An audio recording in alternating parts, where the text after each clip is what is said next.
to add pull to the legs to prevent wicking, I have my pieces cut out for my diaper. I have my pull that's going to be hidden underneath this cute cotton print. But I don't want the cotton print to wick moisture to the outside. So I also have a piece of scrap pull that I'm going to use. So I am going to move my piece of pull out of the way and fold my cotton piece in half.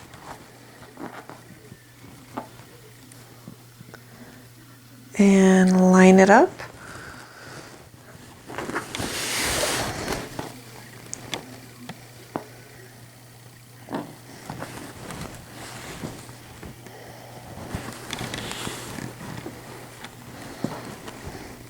Okay, now that I have it all lined up, I am going to cut a piece out. And so I am going to start right where my elastic marking is. I just know where it is in my pattern, but if you don't, you can go ahead and mark it. And I'm going in about 3/4 of an inch.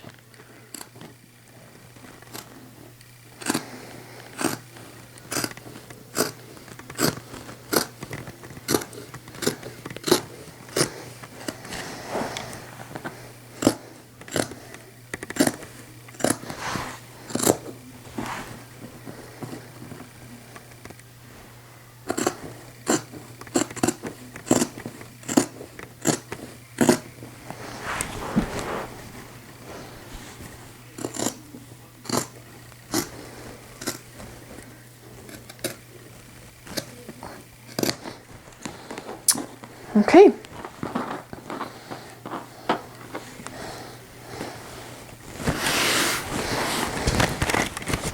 So you can see on my piece, that's better. You can see on my piece that the little indent right here, and then it curves, and I have the two little scraps here, which I am now going to lay onto my piece of pull. And I'm going to use that as a guide. I like to leave room for error, so I'm going to cut this piece a lot bigger actually than the piece I cut out.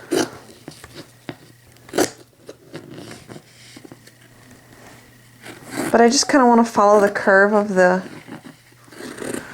scrap piece I cut off.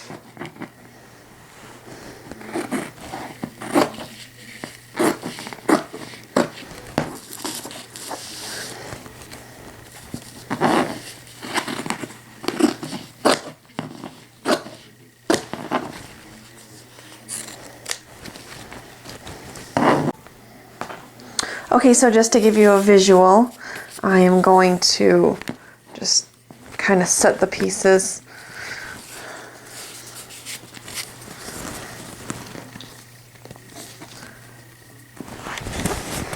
There, that just gives you an idea of what we're going for here. Now, the first thing I'm going to do is just focus on one piece at a time. It doesn't matter which one.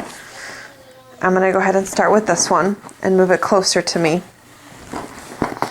And I am going to lay this piece with the good fabric side down towards my print.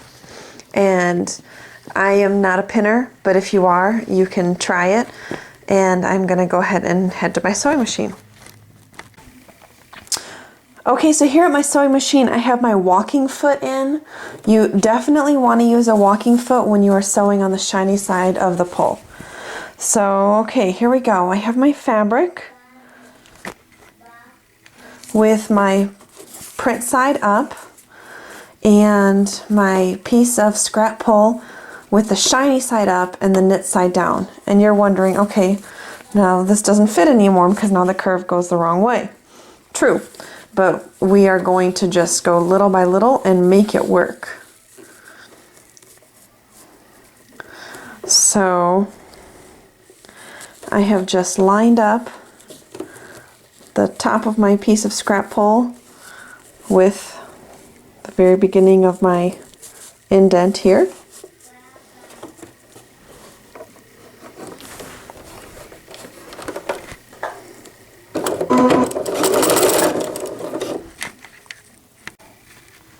Okay, and you are going to very carefully just kind of adjust the pieces so that they match.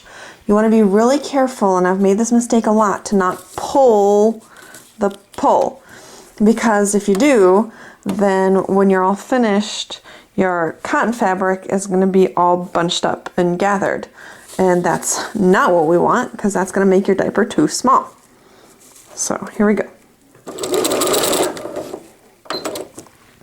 If you have a needle down feature on your machine, that is also going to be useful at this time. So now you can see this is where the curves start to diverge. Don't be afraid. Just keep lifting up your presser foot and rotating this fabric.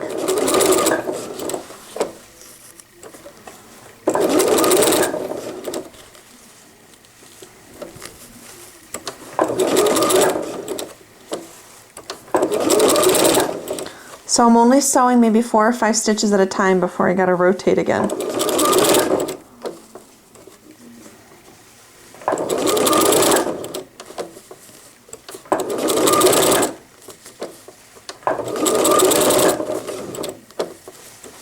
And I am not stretching this at all. That is very important.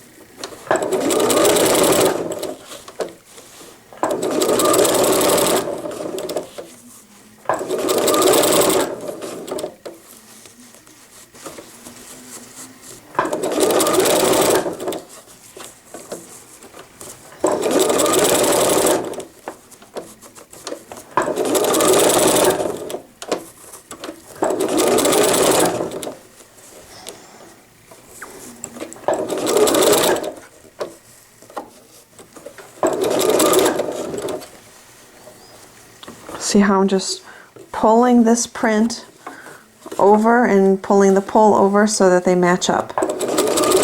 They only have to match up long enough for you to sew it.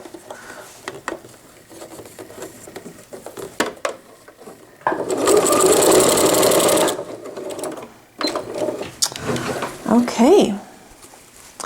I am just going to check to make sure that I got all of the pieces sewn together. You want to make sure you didn't accidentally go off the edge, since you can't see the bottom that you're sewing. But here you can see is my piece with the pull sewn onto the side very beautifully. So now I'm going to do the other side.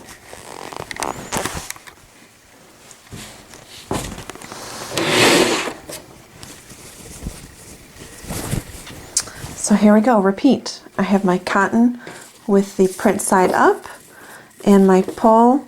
You might have to kind of rotate this one way or the other to figure out. Okay, so you got the curve going the way you want it, and then flip it so that you're looking at the shiny side of the pull.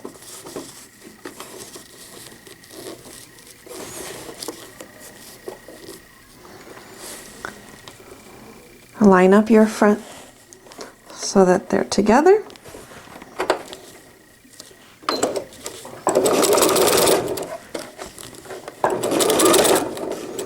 And when they start to diverge is when you lift the presser foot and just rotate the fabrics so that they join.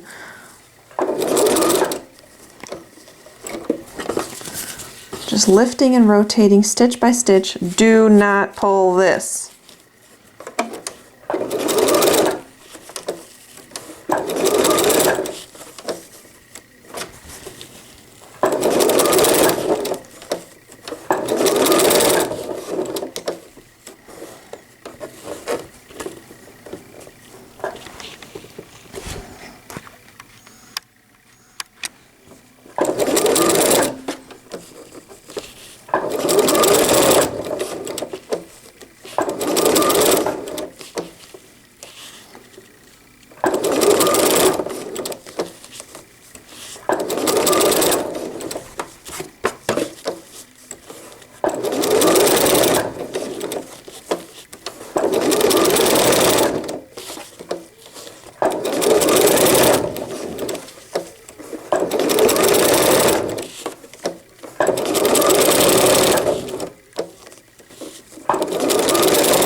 inspect your piece to make sure that the two pieces are sewn together to your liking. Cut off your extra fabric. And there we go.